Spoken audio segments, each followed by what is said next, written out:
السلام علیکم۔ آج کی ویڈیو بہت خاص ہے کیونکہ آج مضمون افسانہ، ناول، مکتوب نگاری، داستان اور انشائیہ کی تعریف کی جانی ہے۔ یہ ویڈیو میٹرک اور انٹر کے طلبہ اور طالبات کے لیے تو بہترین ہے ہی، ساتھ ہی ساتھ وہ بچے جو کسی مقابلہ جاتی امتحان کی تیاری میں لگے ہیں ان کے لیے بھی بہت بہتر ہے۔ تو چلیے شروع کرتے ہیں۔ سب سے پہلے بات آتی ہے مضمون کی۔ مضمون کسے کہتے ہیں؟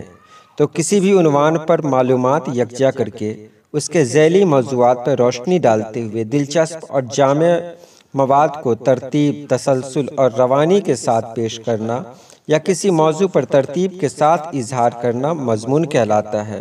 مضمون کو 3 اجزاء میں تقسیم کیا جاتا ہے۔ پہلا ہے تمہید، جس میں موضوع کا تعارف کروایا جاتا ہے۔ دوسرا ہے نفس مضمون، جس میں موضوع کی تفصیلات بیان کی جاتی ہے۔ اور تیسرا ہے خاتمہ، یعنی ختم کیا جاتا ہے۔ اس کو ایسے بھی کہہ دیں کہ کسی بھی موضوع کو پورے دلائل کے ساتھ، یعنی مکمل دلیل کے ساتھ، ترتیب، تسلسل اور روانی کے ساتھ پیش کیا جانا ہی مضمون کہلاتا ہے۔ چلیے اس کے بعد آتا ہے افسانہ۔ افسانہ کسے کہتے ہیں؟ تو افسانہ اردو ادب کی ایک اہم اصطلاح ہے۔ داستان اور ناول کے بعد اس نے مقبولیت حاصل کی ہے۔ افسانہ کو انگریزی میں شارٹ اسٹوری کہا جاتا ہے۔ عام طور پر یہ ایک فرضی کہانی ہوتی ہے جو حقیقت کے قریب ہوتی ہے۔ اس میں زندگی کی تلخ حقیقتوں کی عکاسی کی جاتی ہے۔ افسانہ نگار اپنے گرد کے ماحول سے افسانے کا مواد حاصل کرتا ہے۔ افسانہ قدرے مختصر ہوتا ہے اور ایک ہی نشست میں پڑھا جا سکتا ہے۔ اس کی سب سے بڑی خوبی ہی اس کا مختصر ہونا ہے۔ افسانہ زندگی کے کسی ایک رخ کی عکاسی کرتا ہے۔ افسانہ میں جو اجزاء ترکیبی ہیں وہ ہیں پلاٹ، کردار، مکالمہ، عنوان اور اختتام۔ ناول اطالوی زبان کے لفظ نویلا سے نکلا ہے۔ نویلا کے معنی ہے نیا۔ لغت کے اعتبار سے ناول کے معنی نادر اور نئی بات کے ہیں، لیکن صنف ادب میں اس کی تعریف بنیادی زندگی کے حقائق بیان کرنا ہے۔ ناول کی اگر جامع تعریف کی جائے تو کچھ یوں ہوگی کہ ناول ایک نثری قصہ ہے جس میں پوری ایک زندگی بیان کی جاتی ہے۔ ناول کے عناصر ترکیبی میں کہانی، پلاٹ، کردار، مکالمے، زمان و مکان، اسلوب، نقطۂ نظر اور موضوع وغیرہ شامل ہیں۔ اور ناول کے اجزاء کیا کیا ہیں؟ تو کہانی، پلاٹ، کردار، انداز نظر، زبان و بیان اور منظر نگاری۔ تو یہ ناول کے بارے میں بات ہوئی۔ اب آتے ہیں مکتوب نگاری۔ مکتوب نگاری کو خطوط نویسی بھی کہتے ہیں اور اسی کو لیٹر رائٹنگ بھی کہتے ہیں۔ مکتوب نگاری خط یا مکتوب 2 افراد یا ادارے کے درمیان اطلاعات و معلومات کے لیے لکھا جانے والا پیغام ہے۔ جو لوگ ایک دوسرے سے فاصلوں پر رہتے ہیں، تبادلہ خیال کے لیے اور خیریت جاننے کے لیے بے چین رہتے ہیں۔ ماضی میں نظروں سے دور رہنے والوں کے آپسی تبادلہ خیال کا ایک ہی ذریعہ خط تھا۔ مختلف نوع جذبات، احساسات، خیالات اور اطلاعات تحریر کر کے ترسیل کا انتظام کرنا مکتوب نگاری کی خصوصیات ہیں، اور اسے آدھی ملاقات بھی کہا جاتا ہے، چونکہ مکتوب نگار جو خط لکھ رہا ہوتا ہے اس کے سامنے خط پڑھنے والا نہیں ہوتا ہے، تو خط لکھنے والا صرف اپنی کیفیت کو بیان کرتا ہے، وہ سامنے والے کی کیفیت کو بالکل نہیں جانتا، اس لیے اسے آدھی ملاقات بھی کہتے ہیں۔ اب ہے داستان۔ داستان کے بارے میں جان لیں۔ اسے اردو نثر کی اولین صنف قرار دیا گیا ہے۔ داستان جھوٹی کہانی یا من گھڑت قصہ ہوتی ہے۔ داستان وہ طویل کہانی ہے جو حقیقی زندگی کے بجائے محیر العقول واقعات سے تعلق رکھتی ہے۔ ایسی کہانی میں مافوق الفطرت واقعات کا ایک سلسلہ ہوتا ہے۔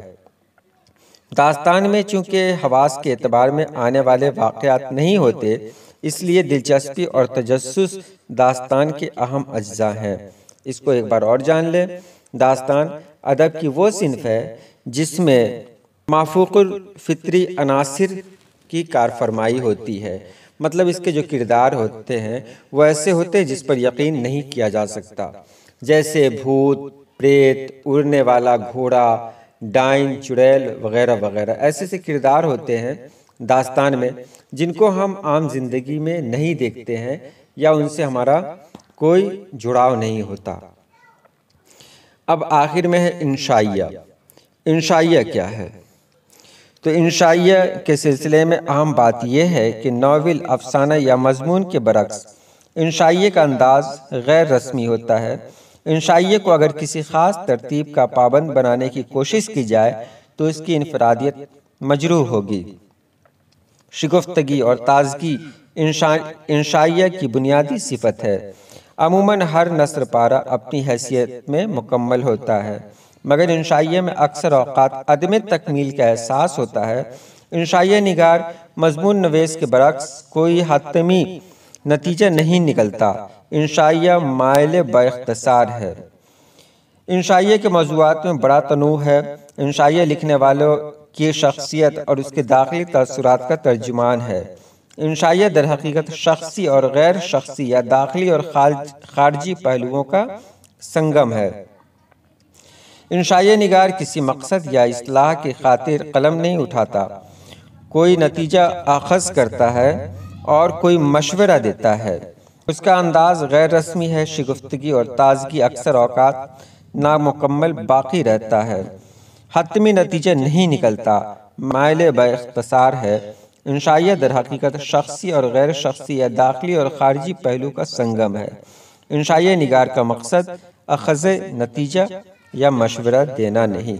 انشائیہ کے بارے میں ایک بار بتا دیں کہ انشائیہ ادب کی وہ صنف ہے جو دیکھنے میں بالکل مضمون کی طرح ہے، لیکن انشائیہ میں مزاح اور طنز کا عنصر بھی پایا جاتا ہے۔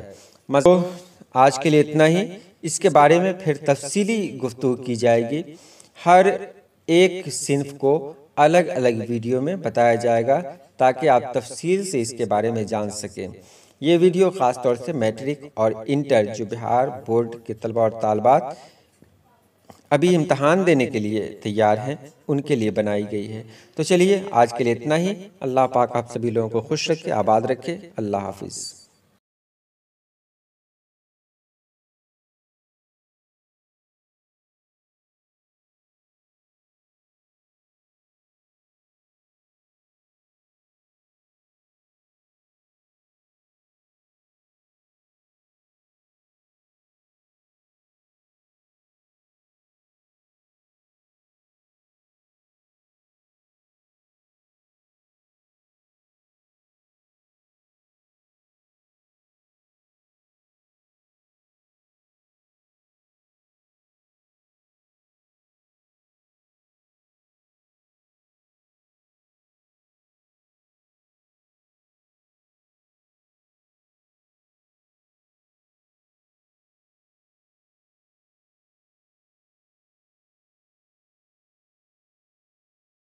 جس میں کسی ایک کردار کے ذریعہ حالات اور واقعات بیان کیے جاتے ہیں، اور اس میں جو کردار ہوتے ہیں وہ کردار فرضی تو ہوتے ہیں لیکن ایسے کردار ہوتے ہیں جو ہمارے آس پاس سے لیے جاتے ہیں۔ چلیے اگلا ہے ناول۔ ناول کیا ہے؟